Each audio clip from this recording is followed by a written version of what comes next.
नमस्कार, आप देख रहे हैं सूचना सूत्र और मैं हूं अरविंद त्रिवेदी। आज की प्रमुख 10 खबरों में सबसे पहले सर कार्यवाह दत्तात्रेय होस बोले राष्ट्रीय सेवक संघ के स्टैंड को सामने रख रहे हैं।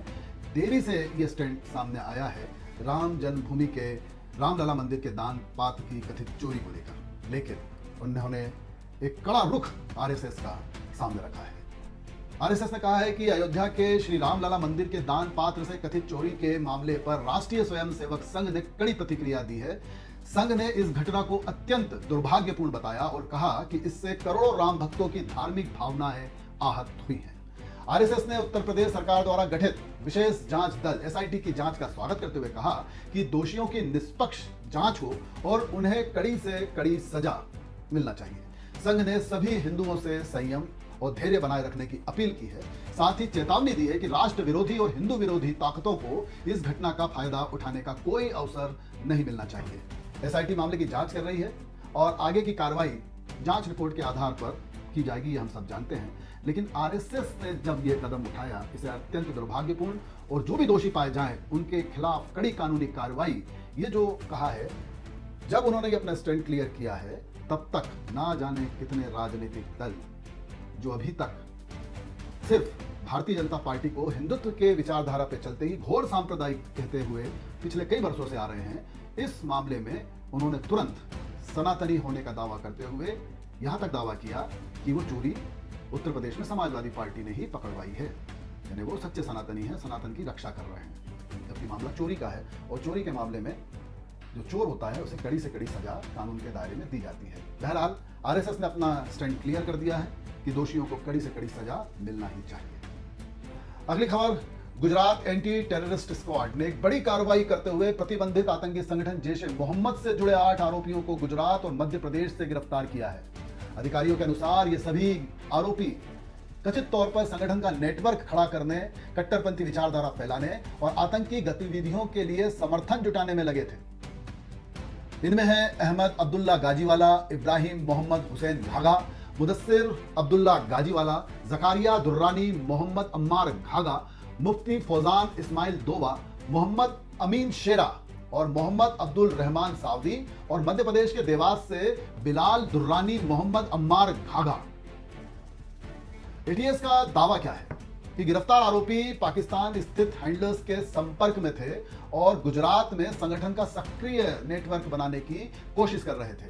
जांच के दौरान बड़ी मात्रा में जैश ए मोहम्मद से जुड़ी सामग्री भी बरामद की गई है। गिरफ्तार आरोपियों में 7 गुजरात और 1 मध्य प्रदेश देवास का निवासी।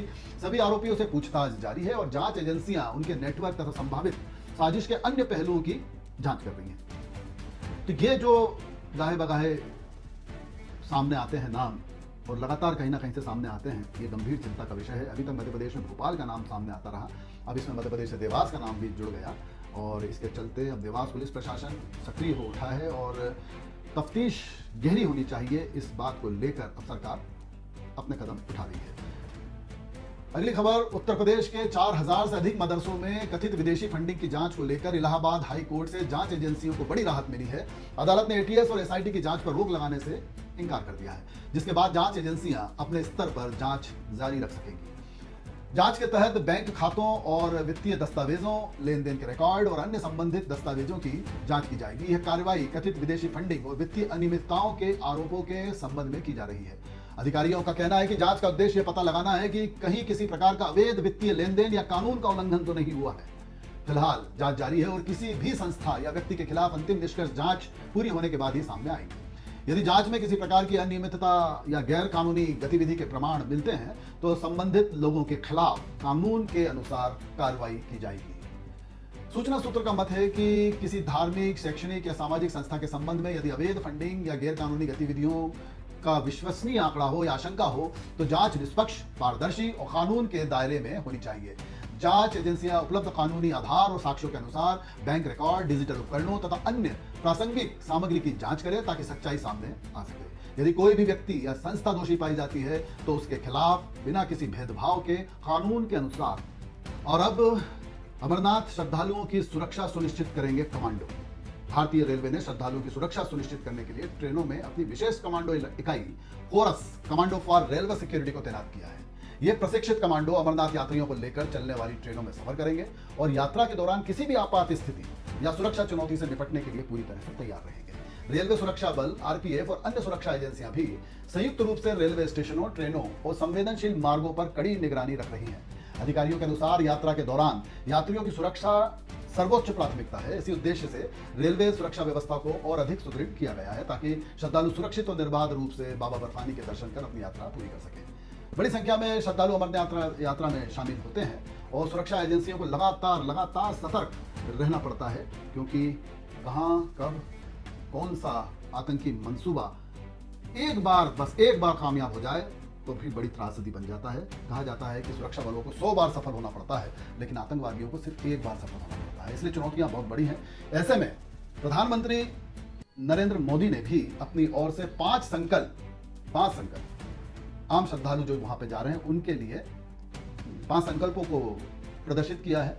और उसमें यदि हमारे श्रद्धालु ध्यान दें तो निश्चित तौर पर बहुत बड़ी सेवा होगी देश की।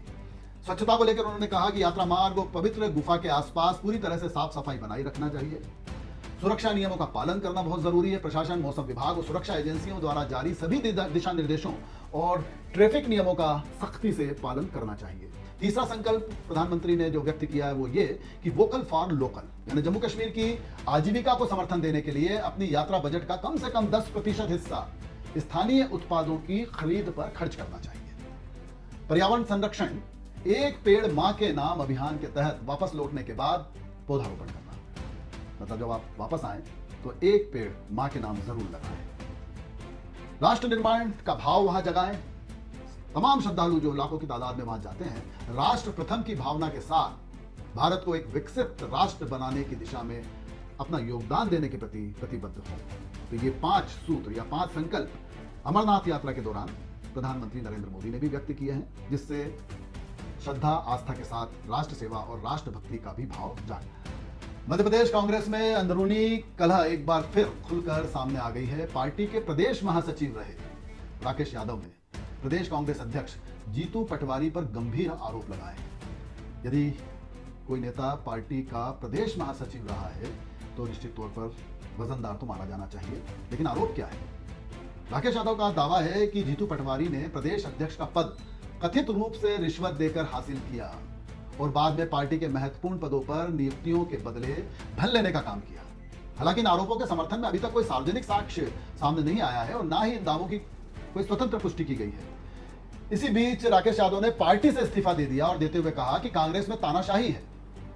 उनके इस्तीफे और आरोपों के बाद मध्य प्रदेश कांग्रेस की अंदरूनी राजनीति को लेकर चर्चाएं भी तेज हो गई है।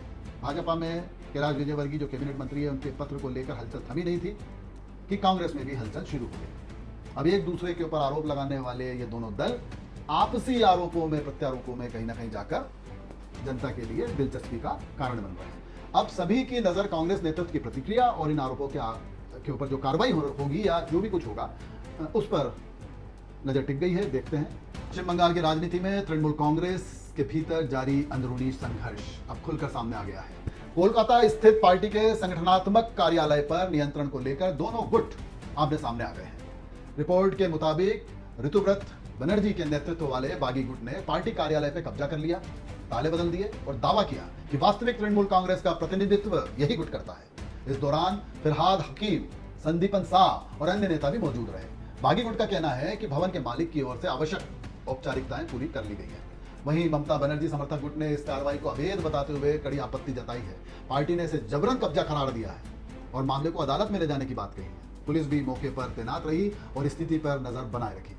पार्टी कार्यालय को लेकर यह टकराव तृणमूल कांग्रेस के भीतर बढ़ते सत्ता संघर्ष का नया अध्याय माना जा रहा है। अब सभी की नजर अदालत और चुनाव आयोग में चल रही आगे की प्रक्रिया पे टिकी है। क्या दिन आ गए हैं। एक समय था जब तृणमूल कांग्रेस का कहा हुआ शब्द बंगाल में अंतिम वाक्य होता था, आदेश होता था। खासकर वो लोग जो ममता बनर्जी से करीबी से जुड़े हुए थे, उनकी तो तूती बोलती थी। लेकिन आज ममता बनर्जी से जुड़े हुए लोग अदालत का, चुनाव आयोग का दरवाजा खटखटाकर रिक्वेस्ट कर रहे हैं या फिर अपनी व्यथा बतला रहे हैं। समय का ये फेर है।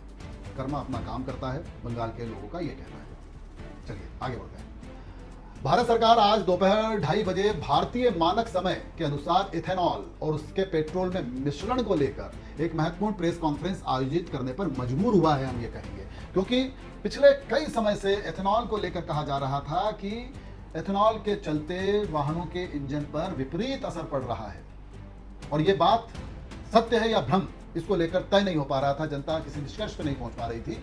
तो सूत्रों के अनुसार इस प्रेस कॉन्फ्रेंस में सरकार देश में इथेनॉल ब्लेंडिंग कार्यक्रम की प्रगति, इसके आर्थिक और पर्यावरणीय प्रभाव तथा भविष्य की ऊर्जा नीति से जुड़े महत्वपूर्ण पहलुओं पर जानकारी साझा कर सकती है। इथेनॉल ब्लेंडिंग को पेट्रोलियम आयात पर निर्भरता कम करने और स्वच्छ ऊर्जा को बढ़ावा देने की दिशा में एक अहम कदम माना जाता है। इस दौरान संबंधित मंत्रालय के वरिष्ठ अधिकारी, ऊर्जा क्षेत्र से जुड़े विशेषज्ञ मौजूद रहेंगे। संभावना है कि सरकार इस कार्यक्रम के तहत नए लक्ष्य और नीतिगत फैसलों की भी घोषणा कर सकती है।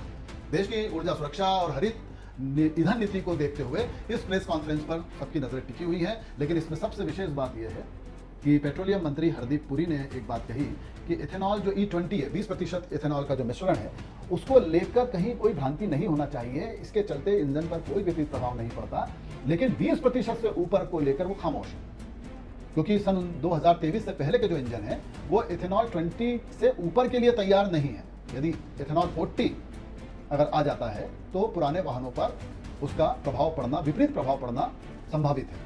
तो ये सब बातों को लेकर आज जरूरी है कि प्रेस कॉन्फ्रेंस में सभी बातें स्पष्टता के साथ सामने रखी जाए, उसके तकनीकी पहलू सरल अंदाज में, ताकि आम आदमी को समझ में आ सके, जो रिक्शा ड्राइवर हैं उनको समझ में आ सके, उस भाषा में बताया जाना चाहिए, क्योंकि डरे डरे से हैं लोग। और फिर हरदीप पुरी ये भी कहते हैं कि इथेनॉल 20 को मिला दिया जाए तो एवरेज जो गाड़ी का है वो थोड़ा कम हो सकता है। तो कितना कम हो सकता है, कैसे कम हो सकता है, और ये जो गन्ना है, गन्ने से प्रक्रिया के चलते ये इथेनॉल जो बनाया जाता है, तो देश में कितना गन्ना मौजूद है, कितना बनाया जा सकता है, ये तमाम बिंदुओं पर भी सरल अंदाज में प्रेस कॉन्फ्रेंस में बात रखी जाना चाहिए या रखते रहना चाहिए।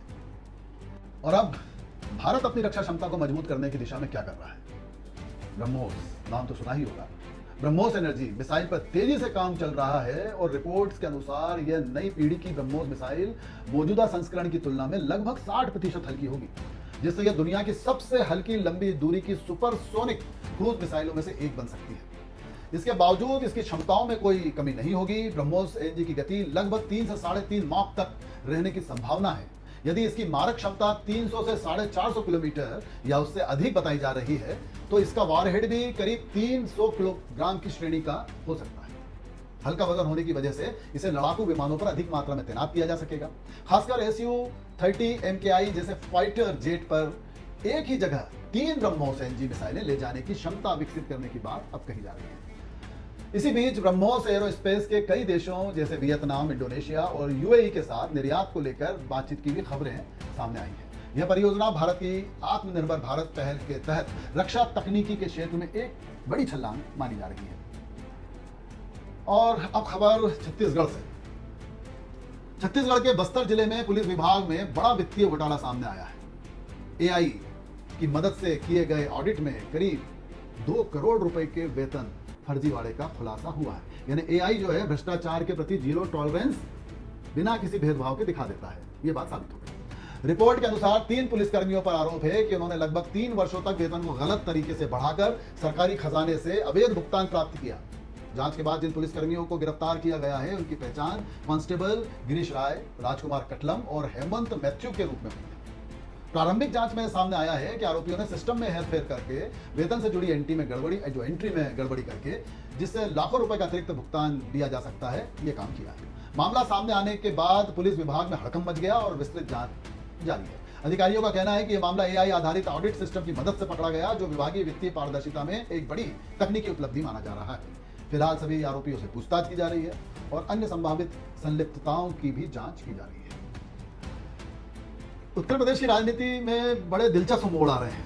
पीडीए कहाँ गायब हो गया, ये लोग पूछ रहे हैं, क्योंकि जो पीडीए कह रहे थे वो अब हिंदुत्व, सॉफ्ट हिंदुत्व पे आके बात कर रहे हैं, क्योंकि उनको श्री राम जन्मभूमि चोरी कांड मिल गया है। और समाजवादी पार्टी दावा कर रही है कि ये जो चोरी कांड पकड़ाया है, ये समाजवादी पार्टी के कामों के चलते, उनकी सतर्कता के चलते पकड़ाया है और उसका पूरा श्रेय वो लेंगी, उनका राजनीतिक अधिकार है।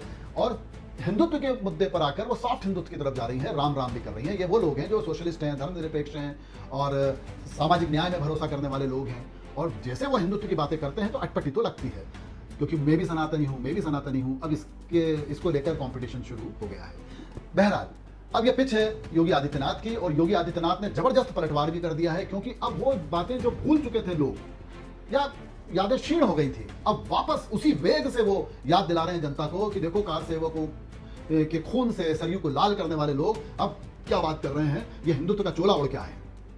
राम सेतु को काल्पनिक, राम जी को काल्पनिक बताने वाली कांग्रेस अभी चुप जरूर है, लेकिन उनके जो उत्तर प्रदेश के प्रदेश अध्यक्ष हैं अजय राय, वो मुखर होकर सामने आके दोषी ठहरा रहे हैं सीधे सीधे योगी आदित्यनाथ को, आरएसएस को। तो जो पलटवार है योगी आदित्यनाथ का, वो बार बार पूरे वेग के साथ याद दिला रहा है जनता को, पूरे वेग के साथ, कि बताइए ये लोग क्या कहते थे, क्या करते थे, इसको याद कीजिए, अच्छे से याद कीजिए और अब इनके चोले को पहचानिए।